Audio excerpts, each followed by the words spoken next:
মার্কিন president Donald ট্রাম্পের অকথ্য ভাষায় গালাগালের খবর নিয়ে মুখ খুলেছেন ইসরায়েলের প্রধানমন্ত্রী বেনিয়ামিন নেতানিয়াহু। তিনি দাবি করেছেন, তাদের মধ্যে মাঝে মধ্যে কৌশলগত বিষয়ে মতপার্থক্য হলেও তা বড় কোনো দ্বন্দ্ব নয় এবং শেষ পর্যন্ত উভয় পক্ষ সমাধানে পৌঁছায়।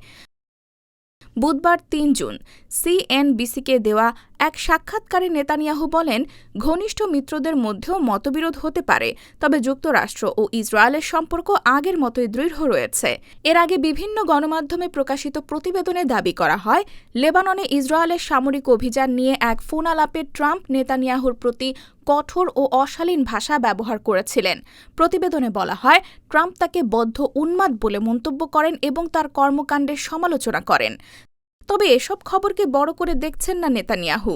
তিনি বলেন, আমরা সকালে কোনো বিষয়ে দ্বিমত পোষণ করতে পারি, আবার বিকালের মধ্যেই একটি অভিন্ন অবস্থানে পৌঁছাতে পারি।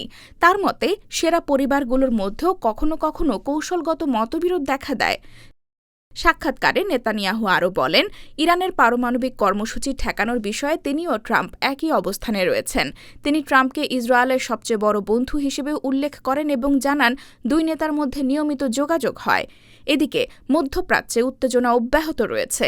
লেবাননে যুদ্ধবিরতির চেষ্টা চললেও ইসরায়েল ও হিজবুল্লাহর সংঘর্ষ পুরোপুরি থামেনি। একই সঙ্গে ইরান ও যুক্তরাষ্ট্রের মধ্যকার উত্তেজনাও অঞ্চলটির পরিস্থিতিকে আরও জটিল করে তুলছে।